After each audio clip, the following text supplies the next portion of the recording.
In the mornings, Madonna usually likes to snuggle up alongside me, but this day at 6 a.m, she was clearly agitated and focused on my phone. Half asleep, I reached over to check my messages. During the night, I had been sent a video of a very young stray cat who had just appeared and given birth in the safest place she could find.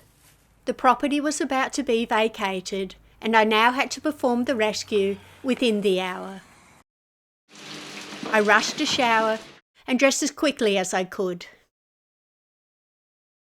It was early Saturday morning, and most people were still tucked up in bed as I headed across the city to help this girl and her babies. An international student called Zatmir had sent me the video. I met her and her friend Amal a year ago about another struggling cat. It'll be lovely to meet them again. Zatmir is from Peru and her friend Amal from India. Me, I'm Australian, all drawn together in Manchester over our respect for animals. Arriving with little or no time to spare, Amal was about to hand back the keys to the property. I was feeling the pressure. I needed to gauge the situation. At first glance, it was looking precarious. This would need handling swiftly and delicately. While waiting for entry, I checked on 2 cats I could hear fighting across the street. No doubt stray, unneutered toms battling it out for females, food and territory. A young ginger and a black and white. Zatmir and Amal appeared and I got the rundown of the situation. I'm moving out now. I was literally moving out now. Finally inside, I must admit I was anxious. Would Mum run off with all the commotion? That would be an absolute disaster. Will the kittens be alive? Luckily I didn't have time to overthink or even take my jacket off. Quickly Amal placed himself to stop Mum getting away. I'm sure a sixth sense directed her to his room. Not many people in the neighbourhood would care. She only looked about 6 months old, a kitten having kittens. I passed her a bowl of food as a distraction, then nervously just got on with the job. Number 1, a cute ginger, nice and squidgy and toasty warm despite the cold weather. I think I've just met Dad across the street. I sped up as Mum was just about finished her food. She was very underweight and obviously starving. Number 2 and 3, another plump little ginger and a smaller black one, both wiggling and warm. Good girl, precious. Good girl. Give a little bit more. There you go. Don't want to scare you off.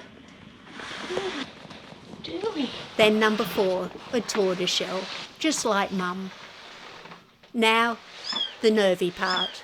I didn't know if Mum would attempt to run away, bite or scratch, so I scruffed her to be sure she didn't escape. There was hardly any fat on her. I was just scruffing skin. There you go, good girl. Oh.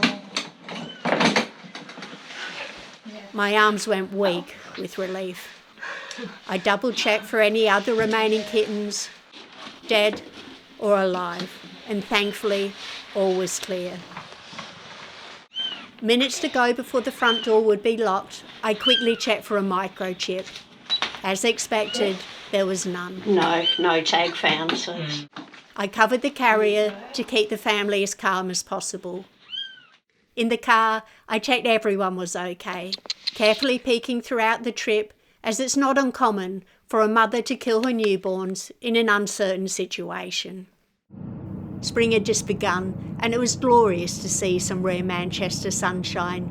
I really wished I could have brought this furry family to mine, but unfortunately my facilities have changed, and I had no space. Luckily I managed to find a shelter who would take her in immediately, even at this hour of the morning. Oh, you so skinny. We arrived. Mum understood we were there to help. Now meet the soon-to-be rascals. Oh, hello, Hizzy Pants. Hello, Hizzy Pants. Oh, you think you're getting food there, don't you? You're the biggest. Oh. You're so brave. You're so brave. No, Mama was... Oh, and you're a little fatty as well. You're little but fat and chunky. Oh, you're a tortie. Oh. Ah, there, she's a little tortie like Mummy. Oh, one black, one tortie, two gingers. Interesting. Yeah, I thought it was a black cat, but when you look, yeah, she's a little tortie like Mama. There we go. She's purring. Without intervention, this family would have had miserable lives on the streets, if they'd survived at all. Feeding out of bins, the girls on a cycle of pregnancies, the boys getting injured from constant fights, and risking crossing many roads as they search for females and food. I head home feeling a little dazed. Mum Cat did well to survive. Her instincts served her well. Back home, in time for breakfast. A cuppa for me and fresh cooked cod for Picasso and Madonna. That was the fastest and most nerve-wracking rescue I've ever done. I'm not even sure I'm awake yet. Was that a dream? Like, comment, subscribe.